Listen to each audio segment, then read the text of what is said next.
So when I say the word body to you, do you think about your body from the external, from the way you look, or do you think go straight to internal and think about your body from the inside? Well, most women actually go to their body from the outside. So when they hear about their body anything, they think about their shape, the way they look.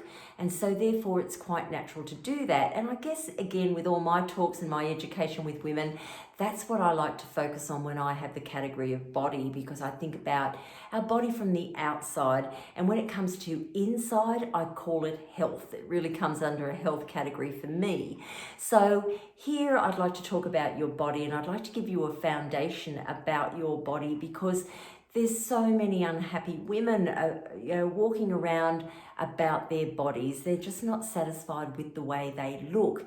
And that's a great shame, because again, we as women do a lot of comparison. We might see somebody that we admire and think, oh, look at her body. I'd love to have a body like her. What can I do to have her body? And we strive so much to change the way we look externally for whatever reason, when truly we sometimes just can't change genetically how our bodies are structured. And again, hormones in our bodies are controlling us. So as you know, no two women are exactly the same. So it's really, really hard to try and identify yourself with another person's body when there might be no way in the absolute world that you will be able to change your body. So let me elaborate on that a little bit more. Now, there are 4 body shapes that I want to teach you about now. And these are, again, there's a lot of controversy out there about body shapes. Some people will say there's 6 of them or 8 of them or 10 of them or whatever. But I like to think that, and agree with through my research, that there's about 4.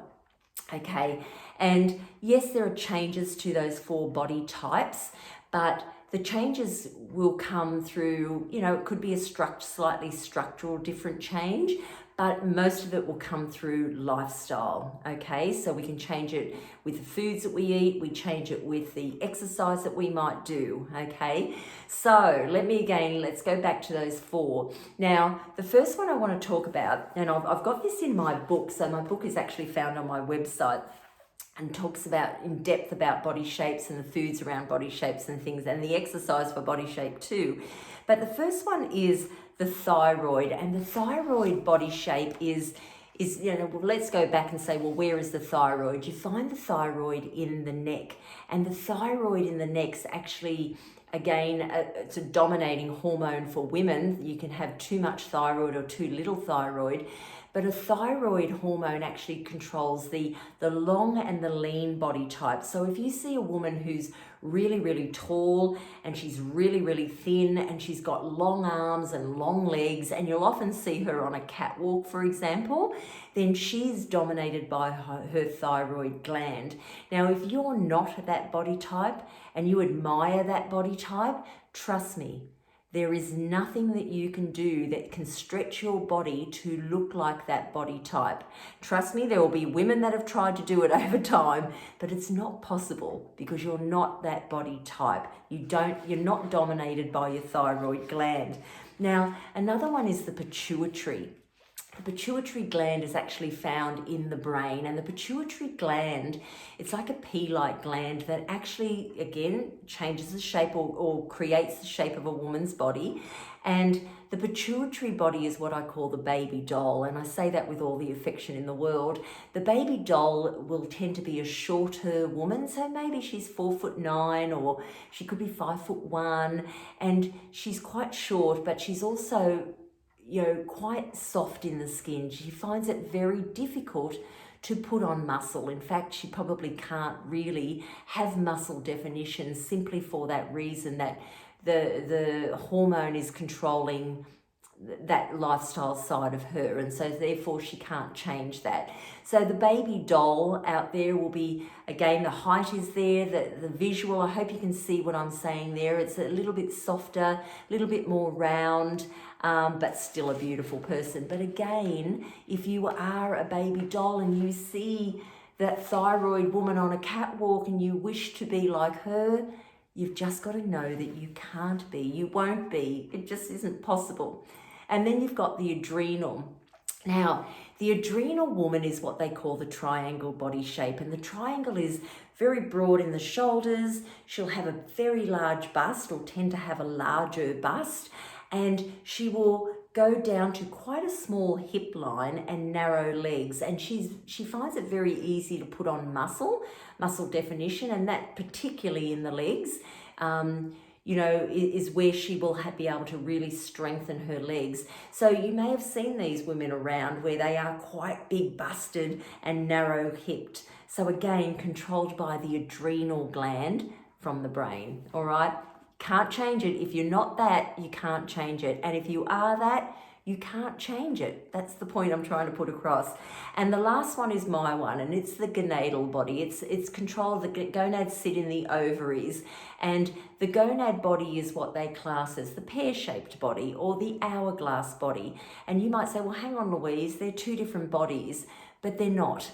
Okay, they're basically, there's a shoulder line and then there's a waistline, so it narrows down and it curves into a waistline and comes out for the hip. Now, some women's hips will be in alignment with their shoulder width, and so therefore they've got what they class the hourglass, because it's at the same point, you come in and you come out at the same point. But again, a pear shape is almost the same, except that woman might just have narrower shoulders. Okay, so the narrow shoulders gives that smaller top, still comes in with a smaller waistline and goes out at the hips for the pear-shaped. Still the same body type. So again, like myself, as much as I might admire somebody who's on a catwalk or have those bigger busts, that bigger bust, it's just something that I can't have. And of course, there's always a medical intervention. Women do and try to change their body look and shape through, operations and like surgery. That's a choice. I'm not here to judge that. But again, if it troubles you so much that your body is not the way that you want it, and there is no way in the world you can change it through diet or exercise, or both, more importantly, then you've got to make that decision of what's right for you. But again, my philosophy on life is the satisfaction of the way we were created, and the fact that we're here, whether we're able-bodied or not able-bodied, the fact is, again, it's all about gratitude. And if we're healthy and we're energized and our brain is functioning well and we're loved and we love others, then I think that's what it's all about. But again, I'm not putting my thoughts onto you. I'm just sharing with you how I feel. So I hope this little lesson here, this education here about your body shape has been something that you've found really, really interesting, and something that will make you maybe think twice about your body shape. And if you're uncertain of your body shape, find a photograph. Find a photograph of when you were, say, pre-puberty, and find one at, say, 20, as long as, again, at 20, you didn't put on an excessive amount of weight by that age. And I'm not saying you have now, but certainly have a look at the photos and see if you can identify what's happened from puberty, through puberty to your 20 years of age. Has your bust and your shoulder line grown and you've still got narrow hips? Have you gotten so tall and lanky and you haven't got a waistline? Then you're the ruler. Have you started to take shape and you can see that you've narrowed through the waistline, and so therefore you must be a Gennadel, you must be an hourglass? Or have you not grown in height and you do have the softer skin and the water under your skin, and you can see it taking shape in those photographs? Well, then you know that you're the baby doll. Okay, thanks for joining me. I'll see you soon.